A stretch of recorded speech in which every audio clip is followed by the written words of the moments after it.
Welcome to the VHS Vault. I am VHS Jace. Next to me is the great Jason Raw Gaston. And we're talking Superman 4, The Quest for Peace, Jace. By number 4, you know they must have got it right. Well, it is certainly number 4, yes. Yeah. No, yeah, here we go. This is Christopher Reeve's last outing, unfortunately, as Superman. Unless you count The Flash. Yes, we don't. We don't. You can't really. But this is his last time playing Superman in a film. And we all wish, I don't think there is a person alive that doesn't wish that that wasn't the case. And we didn't get another 2 or 3 Superman film in the 90s from him. But here we are. Liked him to go out on a higher note, at least. Look, I'll agree, but let's deal with it. We're talking about it, dude. Let's just deal with it. Deal with it now. Christopher Reeve is still excellent, even in this film, which we'll talk about. He is still perfection playing this role. He gives it so much gravitas, and he's so great. And he knows, Christopher Reeve, that he's really digging the bottom of the barrel here. He knows it. You can almost see it in his eyes in certain scenes. But, however, he's still stellar. So I just wanted to put that out there. I'm going to agree. It is not a good movie, although I do think that I'm going to have some not quite as hard as an opinion as most people do. But one thing that nobody can argue with is Christopher Reeve was a absolutely stellar Superman. And this just goes to prove it. Even in a complete garbage scow of a movie like this, he's still my Superman. Christopher Reeve will always be my Superman. Yeah. Well, look, obviously they, we all know that if you don't know the story of how this movie got made by the people who made it, because the Soul Kind sold off the property to a lesser known studio known for making more B-grade fare.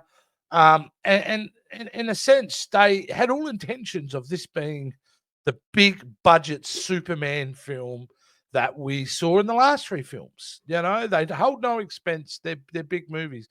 However, the film that everyone signed on for wasn't exactly what they got. In fact, I believe the budget was almost cut by half for this film.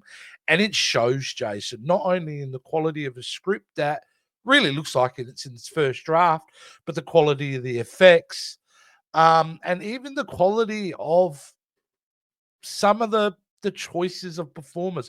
No offense to, and I've got to look up his name here. And I think it's Mark Pillow who plays Nuclear Man. I'm sorry, dude. I don't know if it was just one of your first roles, or I don't know if it was the direction they gave you. But every moment that poor guy's on screen, I have a physical cringe reaction to him. I think that the fact that they were dubbing in Gene Hackman's voice over him just made him seem overly cartoony. And again, I don't think that there's anything wrong with Mark Pillow at all. I think he was physically imposing. I think he, physically a match for Superman, definitely. But just bad choices. Absolutely bad choices with this character. But I've seen some of the deleted scenes. It could have been worse. Did you know that Bizarro was in this movie at one point? Yes, I had heard that. I've not seen any of it. My gosh. Can you see footage of him? I saw it on YouTube a couple of years ago. Hopefully it's still there, because it is. You have to see it to believe it.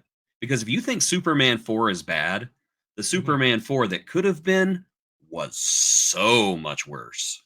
So much worse. Well, inherently, isn't that what you're going to get if you give this franchise to a studio that is known, the Canon Group I'm talking about, for making B-grade movies and being very profitable for it? And there's nothing wrong with B-grade movies. In fact, I love them, and you can see them over in Talking Tubi, a show I do over on YouTube. Check that out.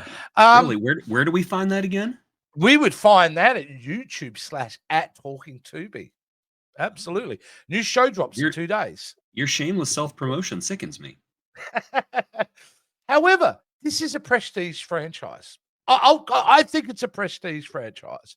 So when you give it to a B-grade studio like that, Jace, what do you expect but every person involved in the filmmaking is used to making a certain type of film. And I think that's what you get. I mean, but I really want to express my feeling of what I think is the fundamental problem with this film. And it comes down to spending the first half an hour trying to recapture moments from the original film and the sequel and kind of reliving that to a nonsensical story. Because this movie only starts, as far as I'm concerned, when Nuclear Man appears. The rest of it is just really humdrum filler. Really is. I'm going to actually actively disagree with you because I honestly think that the movie ends or stops being interesting once Nuclear Man shows up. And it's for this one particular reason. It is because I actually think that the idea for a really good movie is there. And I feel like they were just kind of tapping the surface of what could have been a very serious look into what it means to be Superman. Because Mm, what does it mean when one person decides I'm powerful enough to disarm the world, thinking that that is the best thing to do? Um, I don't know. I really like that philosophical question. mm, Was Superman right or was he wrong? Or was he becoming, a despot? Was he in the beginning stages of becoming a despot? mm, Um, that is just to me a fascinating question that I wish they would have gone into. And you know what? They could have done that on half the budget. Because if Superman said, I want to take over the world, three-quarters of the world would hand them their house keys and say, yeah. Yay! I think I've definitely overlooked that part of it because that's the idea of that film. The reason that Christopher Reeve agreed to do it was based on his idea. And you're right. You're right. I still stand by the fact that this movie that they presented to us, to me, is only interesting from that point. But No argument. the concept is there, and you're right. Oh man, you could have done something at 40 million bucks, and it's really becomes this amazing study into what it is like to be a god and have the power to, and the responsibility behind that. Yeah, that would have been awesome. Yes, And we I should agree. give I'm very Christopher talented. Reeve even more props for even getting an idea like that in 1987, dude. Like, that was a time in life that we really did feel there could be a nuclear war any day, any time. I'm not exaggerating. Even as a kid, we all felt that the world was on the brink. So to be able to tackle such a heady subject matter in that time and make it into a mass populous film was a hell of an achievement when you really look at it. So yeah, Yeah, the movie could have been super, super timely, I think. yeah, Not only with yeah. because Superman is basically a world power of himself, Mm, and I don't know. I'm having trouble putting it into words, and I know I've said this before. I'm just trying to say it better. mm. When does Superman go from being a savior to a despot? When does Yeah, that happen? And I don't worth know, exploring. part of me kind of likes the idea of Lex Luthor being in the movie because that would kind of paint Lex Luthor as the good guy Mm, in this movie because everything he said about Superman, or let me rephrase that, everything that the modern Lex Luthors say about Superman being, he's an alien, mm, he's too powerful, he's yeah, taking the drive away from humanity. Everything that Lex Luthor said about Superman happens in this movie. mm, Superman decides to basically turn the world into his own private nanny state. yeah, I just think yeah. it Good could point. have been quite amazing of a feature Well, film to explore that question. A Superman movie where Superman unknowingly becomes the bad guy. yeah. Way too brave for that time period.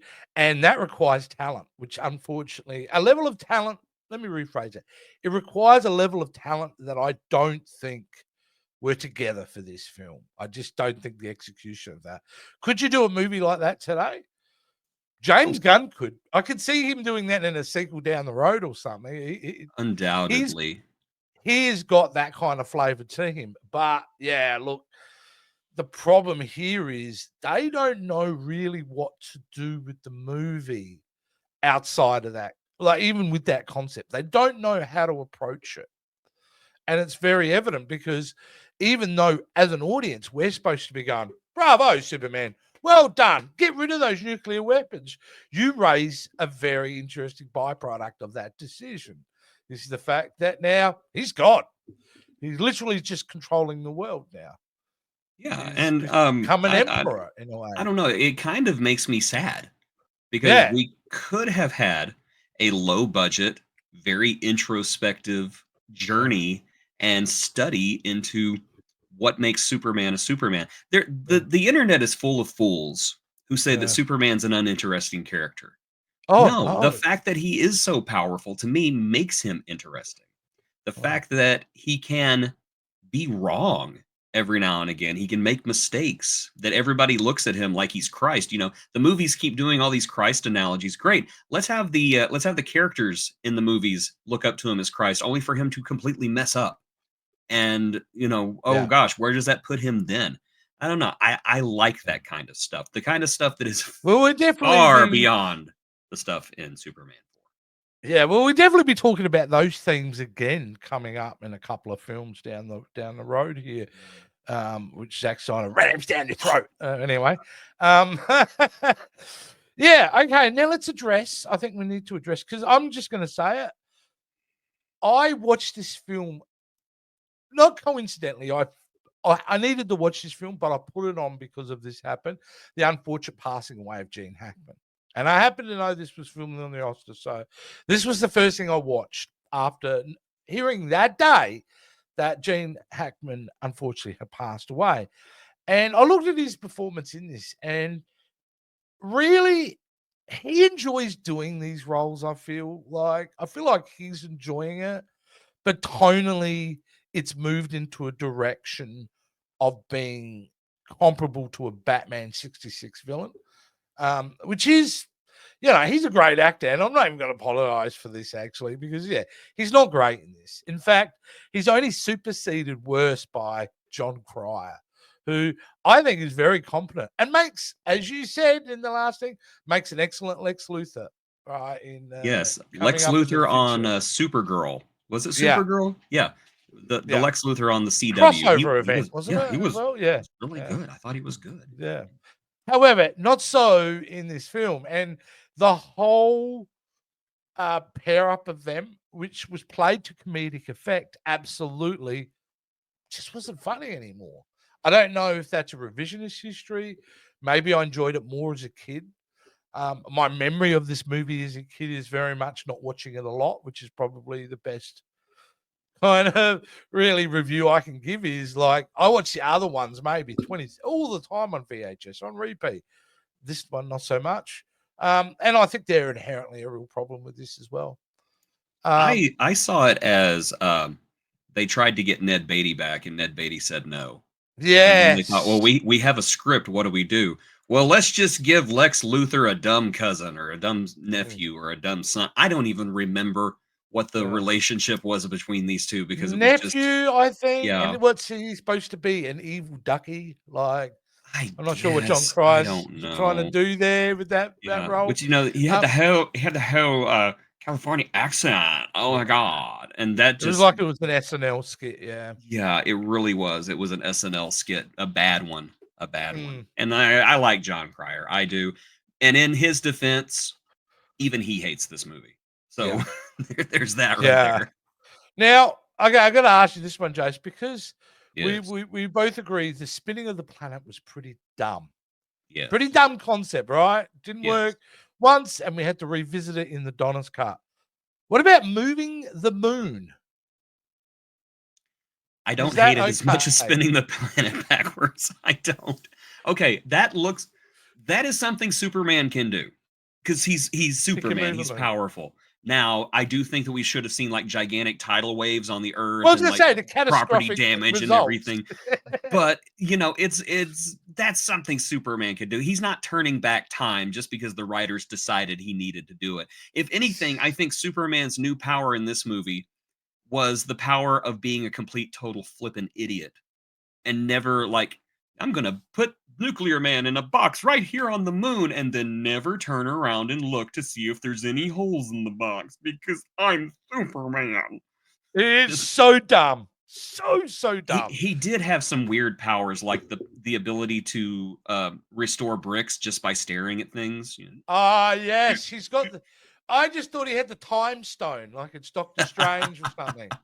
Like, what the hell was it? And then again, I mean, the ridiculousness of Superman's power in this particular franchise is really evident today Oh, now, because if you think about it, we're getting these extra powers each film. It's kind of like what they did with the Jedi. If you watch Star Wars films, there's always a new ability each film, you know? yeah. Um, yeah, but this done worse, way worse, way worse. I really hope that James Gunn does a joke where Superman has all of a sudden has a new ability, and Yeah. like Lois is like, "When did you learn to do that?" "Oh, I didn't. The Flash is out there putting bricks up. You just can't see him." You know, Thanks, Flash. You're welcome, Superman. you mentioned Lois. I think the chemistry in this film was like two old friends rather than a romantic one, wasn't it? There It wasn't a lot of was, romance in this, wasn't a lot of chemistry in this, but it was like two old buddies. yeah. Yeah.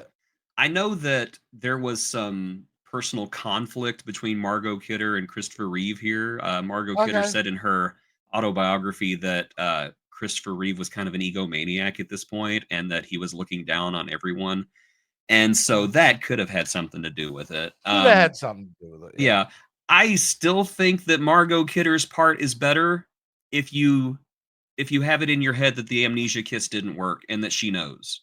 Yeah. And I Yeah. I just feel like she Well, it makes the whole it's such flying a scene work better yeah, instead and of then being this will fill that up so we can at least get to 90 minutes on this yeah, film. but it's so weird because that's almost like how the movie is written that she knows the entire time. The whole thing Hmm. about, well, if you see Superman, make sure he has this. And I don't know, the fact that he gave her the amnesia kiss again, which is almost as bad, not quite as bad, but almost as bad as spinning the planet backwards. Yeah. It's just a mind-boggling choice, I think. Well, it's just And kind I of just don't harking get back it. to old concepts rather than progressively Yeah. moving forward He just is the kisses her out on problem. the balcony and she like pees her pants and forgets where she is for half an hour. And Yeah. Superman, why is my face droopy? You're fine, Lois. You're fine. Don't worry about it. This is a assembled film in the edit. Whatever Yeah. film that we got, they chucked us together. And you talked about deleted scenes.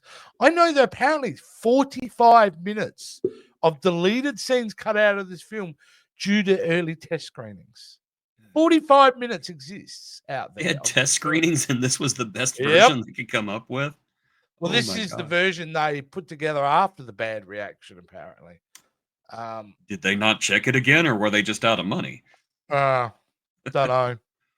But in the beginning, they bought this thinking they were going to be the next phase of the franchise for this, for these films. Like, I'm pretty sure that they had already planned to do a 5 and a 6. Like, it was all kind of understood that they were going to continue. And this film being such a flop, it did not. However, the eventual budget for this film, which I thought was interesting, was only $17 million, which you can tell because of the filmation reuse of Superman flying towards the screen. If you Superman on a stick. Superman, like when he's flying like this, right? They use that bit, him flying at the screen 4 times in this movie, and it is literally a reused special effect. And they've just changed the background. And it's awful. The special effects in this film, 80% of them are 70s sci-fi B grade level. Like I have to that'll be on say, the stars level. I have to say, I'm a big fan of the Superman miniature puppet that they had in a couple of the shots, like the long Yeah, shots yeah, of yeah. Superman I flying. like that I too. I I like that too. loved little Kal-El. Just look at him go. I just somebody went to Walmart and bought a little Superman action figures like, hey, we just Yeah. saved ourselves $50 million on our budget. Yay.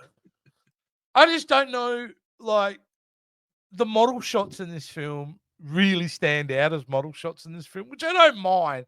But again, this was a This is the film that built its reputation on "You will believe a man can fly." Not only a statement this is magical, but we're going to give you the illusion this man can actually fly. And for the most part, they pull it off in this series. Not so much in this film. They make you realize a man is just in the studio lying on a green screen box, basically. You're not hooking up those wires to me this time. It really hurts my crotch area. I'm Christopher Reeve. You know, there was one, what is it, plot line, maybe numbered letter D or E. The little plot line of this movie with the whole, the old school being taken over by the next generation of publisher. When you have that Mariel Hemingway come in and her old man, and they come in to take over the Daily Planet. I thought that was something interesting there as well. It actually, it actually feeds into my idea of Mm, this movie about Superman taking on too much responsibility and turning Earth into a nanny state, because you have this parallel story of the Daily Planet being bought out by this powerful company. And then over here you have the idea of Superman being the powerful company buying out the literal planet. I thought that yeah, that would have been a great juxtaposition between these two yeah. plot lines. But again, this was Superman 4. It was And interesting how yeah, they approached it with this one, though, was, and again, this film was horrible, but I did like the fact that the people coming in and buying it were more of like a magazine exploitive media company coming in. I think that was trying to say something too, but it was just lost in the garbage that is this film. oh my gosh, and that the whole thing was wrapped up so quickly, like within 3 minutes of the movie ending. Yeah, Jackie Cooper comes in and goes, "Good news, everybody! I bought the planet myself. Now you're a minimum shareholder. Ha ha, we win." Credits roll. credits. Yeah. Yeah, it's like, wait. What's the fallout of this? Is Perry ruined? We know what happens to print media. This is not good for him. No, not good for him at all. Predictable kind of end for that. But you're right. This film was very indicative of, again, the type of film that the Cannon Group were making back then. That is, soon as the third act is there, bang, credits roll. You're out of the film immediately because that's all they know how to make. And I Well, they think they they the run out of money apparently. I don't know. yeah. Well, that's the big mistake in selling it to the Canon Group. So, we can point fingers as much as you want, really, in regard, but there was no love in the decision of what was going to happen to the rights of these films. The Soul Kinds only ever made these movies because they were going to be a cash cow, and they were right. And they sold out because they didn't care. They made their money. And that's the harsh reality of Uh, it, that's it. This was a this was what the Daily Planet was to the Warfields. I think that's what the rich guy's Yeah. name was. Yeah. Yeah. That Yeah. it was a commodity to be bought, Mm, sold, and exploited. And yeah. fortunately, fortunately, the Canon Group were not smart enough to do that. And No. yeah, it's Well, just it's I'm the kind of start of their financial downfall, I believe. yeah, Like, and they'd lost a good, bunch on this, and they lost a bunch good. on developing, I hope and they lost a home too. ooh. Well, they wouldn't exist about 2 years later. I think 2 years later they went down, or 3 years later. I'm sure someone can clarify that for me. But yeah, it wasn't a good time for sure. Well, and again, if in a hypothetical world there was a 5 going to be produced, maybe someone else bought the rights back, Warner Brothers bought the rights back, would have been interesting to see what another filmmaker could have done with a Christopher Reeve Superman, because there was a really intense story to be told with Christopher Reeve Superman. Because if you think about these 4 movies, he's Superman from the get-go. He's charming, he's good, he's everything great about the all-American Superman. But I think as the films go along, would have been great to see him really explore himself, a bit more of a darker way, like the idea you had, or things like that. And we get snippets of it. I mean, we talked about Superman 3, Evil Superman. That was kind of cool. It was the only time we kind of dug into his psychology in a way. If we could just held on to Superman for a few more years, Christopher Reeve the Superman, Mm. he could have crossed over with Michael Keaton Batman. Oh, We could have had the Flash from TV. Our We could primitive have gotten Linda minds, Carter as Wonder Woman. We could have that awesome '80s team up that we've always wished that we could have. our primitive minds would not been able to handle such an awesome event, I think. Justice League, what? The Snyder Cut who? Sorry, we have '80s Justice League with with Gary Busey as Martian Manhunter. You know what? Mars. I probably should be talking about this on Superman Return, but I'll briefly mention it now. I think the greatest missed opportunity in this entire whole DC universe was the loss of George Miller's Justice League film in 2007. Without a doubt. I mean, they were like a day away from shooting that thing. They had Yep. costumes and everything, and then Warner Yep. Brothers like, no, nobody wants to see this. It's okay. Yeah. And there was a tax issue or something, and it was like, the money kind of went out beneath them.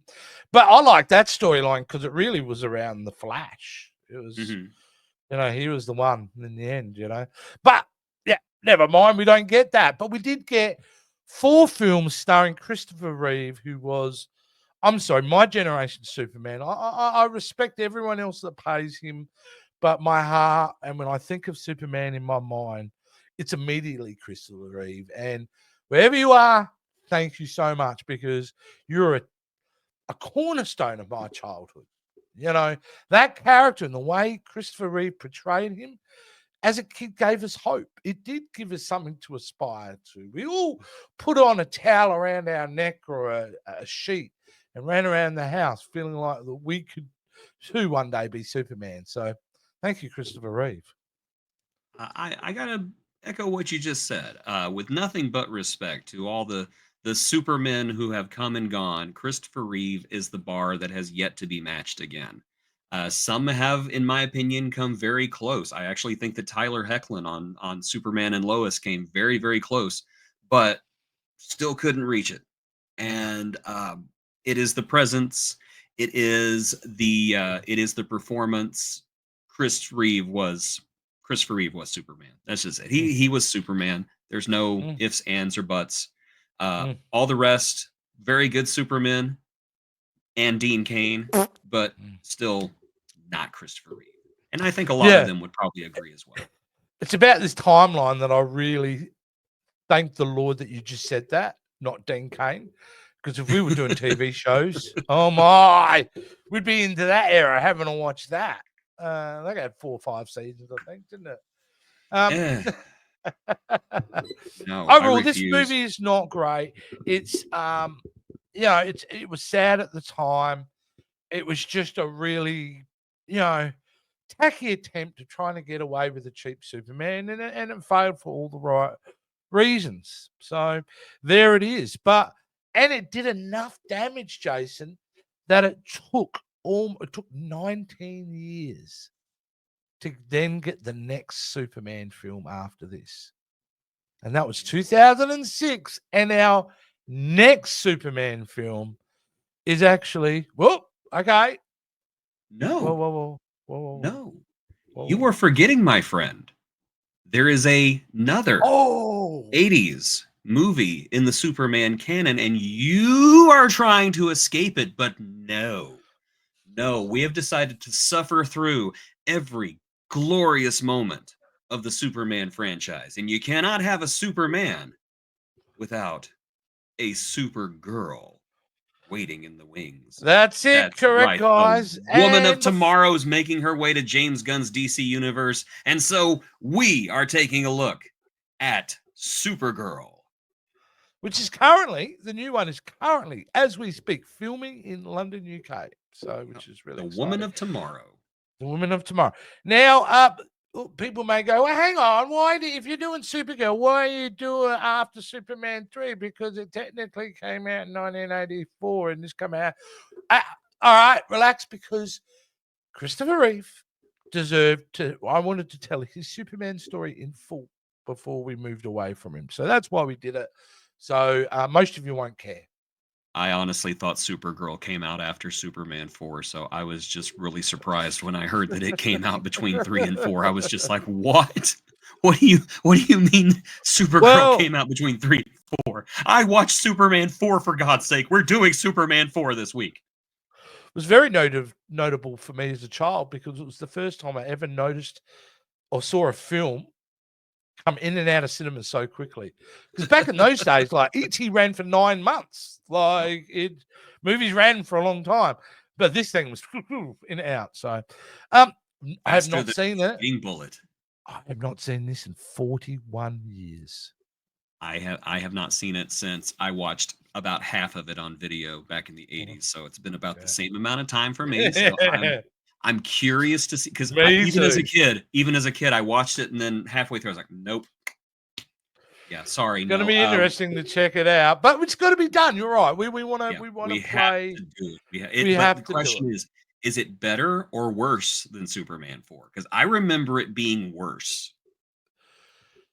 There are some You have to see. concepts, if I can briefly remember, that even I was going, "Ooh," like as a kid. So, I mean, I was okay Doesn't she with fight a witch?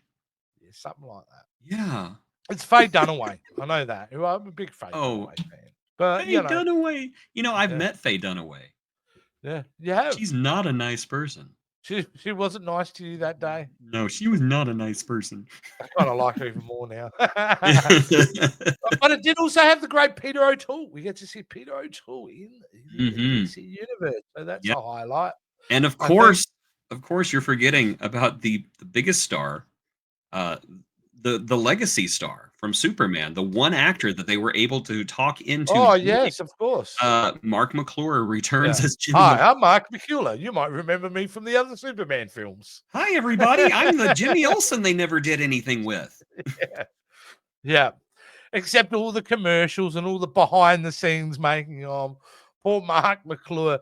You got to give it to the guy. He wrung every dollar out of that, Hey, I character he could. respect that kind of game. And Yeah, you why know not? what? The fact that they cast a guy who was like in his late 20s and early 30s as a teenager and no one ever questioned it. Oh, I never questioned it. I never Yeah. questioned it either. I thought that all teenagers looked like that. It was the 1980s. They all looked older. But yeah, I'm looking forward to seeing Mark again because I thought he was a good Jimmy Olsen, honestly. He I was kind of wish great. they'd done more Oh, with I him. know. Yeah. I'm not picking on his performance. I'm just saying he was a smart businessman. He didn't try to break away. I'm not going to be a typecast. He's going, no, bring in those checks, baby. Who cares Did what I do? you know that he appeared in Zack Snyder's Justice League and Joss Whedon's Justice League as two different characters? No, I did not. Well, we will talk about that at the Huh. time, I think. How interesting. Keep It's that in the almost like memory we have those warehouse. it's almost like we have those films coming. We do. We Both do. of them though? Are we doing both of them? Yes, No way. we are. It was your idea. I was ready to not even deal with I'm the horrible. Schneider Cut, but we are doing it all.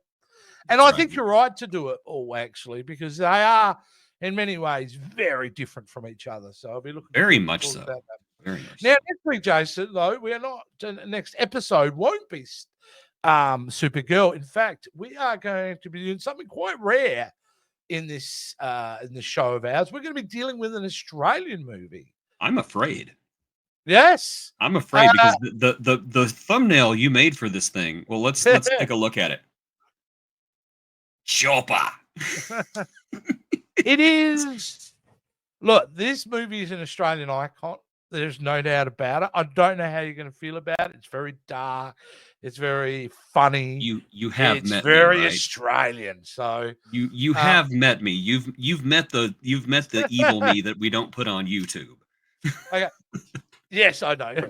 Put it this way: the movie version of Chopper, the character who is a real person, is not exaggerated in the slightest. In fact, it's played down subtly, and you'll get what I mean when you see the film. No, that's going to be really exciting. It's called Chopper. If you've never seen the movie out there, Chopper, check it out. Eric Bana's star-making role for international audiences. He literally got the role of he got the role of playing Bruce Banner by playing this role in Chopper. Ang Lee saw him and went, "That's my Bruce Banner." Yeah, It'll be interesting to see what you think. So go check it out. I don't know where you'd find streaming services in America, but I'm sure it's somewhere. I got a VPN. I can find it. You can't find it. There's no Prime or not on Amazon or something.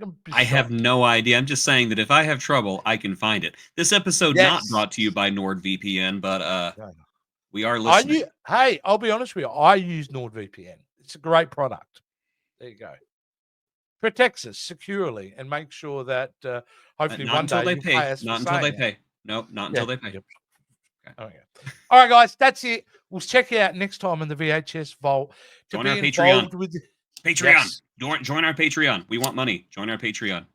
Money. Do it. Patreon. Support us. Patreon. Channel members are also open again because I finally stopped being stupid and I figured it out. Oh, yeah. Cool.